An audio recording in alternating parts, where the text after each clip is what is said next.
I was telling my son, I don't think he realized all of the stuff that I covered and all of the athletes that I had an opportunity to cover. So, he started rattling off all of these athletes, trying to see, who I covered. And he asked me, Michael Jordan, did you cover him? I said, yeah, one game. And he freaked out. He's like, well, what was that like? And it was a game around, I guess it was when Michael Jordan was with the Wizards. So unfortunately, it's not a Bulls story, which I think everybody would love to hear, when he was at the peak of his powers when he's with the Bulls. No, this was when he was with the Washington Wizards. So this is towards the end of his career, obviously. I But just they were saw him play playing baseball. Most people don't know no, about that. oh, Lore. that yeah. The mid-90s where he took to Yep. left basketball and played baseball for 2 years. That would have been, I was still in college at the time, but that would have been an even cooler story. But this particular time, I think they were playing the Grizzlies, Memphis Grizzlies, and I think maybe the Grizzlies were fairly new to Memphis at the time because they had moved from Vancouver. In British Columbia. So they had just moved to Memphis maybe a couple years prior and went to cover a game because, I never covered Michael Jordan before. He was close by, fairly close by, about a 3.5 hour drive from Hopkinsville. I went down there, drove, covered the game. I think they lost. The Wizards lost because I went into the locker room and they were not in a good mood. The Wizards were not in a good mood, and Michael Jordan particularly wasn't in a good mood, and had proceeded to pretty much tell the entire team how he felt about their performance. The stories of MJ are, they're pretty legendary. And the stories of how tough he could be on his teammates are pretty legendary too. If anybody's watched that 10-part documentary series on The Last Dance, I think coming out of that documentary, I think that was very apparent how he interacted with his teammates. But none of that had anything to do with his Washington Wizards years.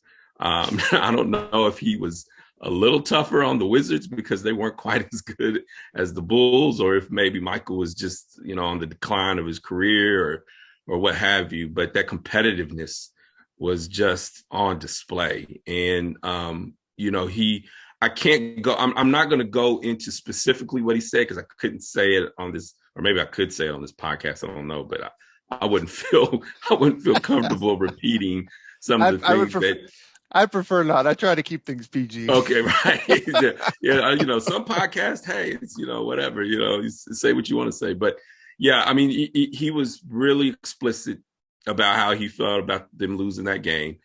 And he let every single one of his players know it. And there wasn't a peep in that locker room, even from the reporters that had started to kind of trickle in, which is another thing about this pandemic is, a lot of reporters haven't been allowed to go into locker rooms to talk to these players over the past year and a half, 2 years or so.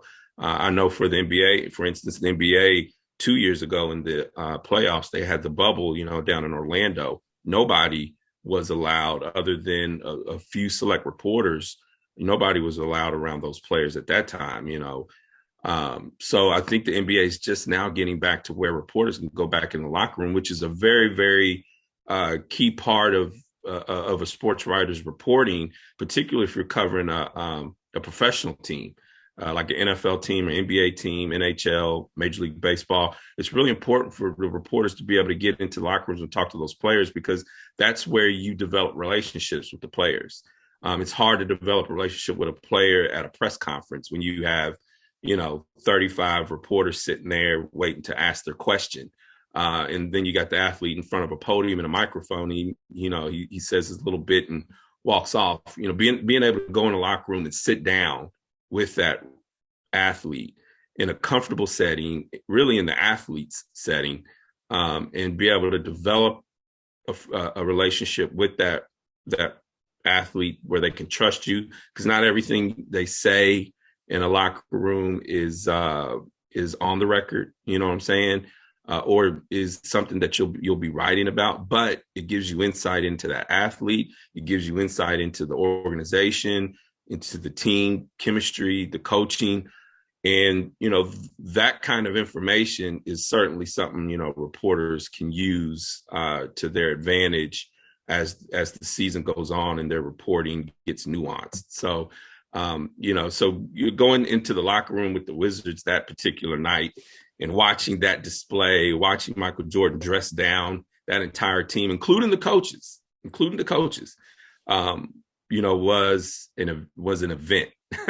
So I do know that there were several reporters that asked some questions. I don't think it lasted very long because I just don't think Michael Jordan was in a talking mood. Like I said, the man was super competitive. They had lost, and he was upset, and he was mad and angry, and all of those things. And that's sort of when you want to catch these athletes, is in that locker room right after the game when they're the most emotional. I mean, sometimes they're the most honest in that moment. There have been a lot of times like that where I've had moments going into a locker room, and you capture that raw emotion from an athlete, whether it's winning or lose, or after they won a game, after they lost a game, and you get that raw emotion.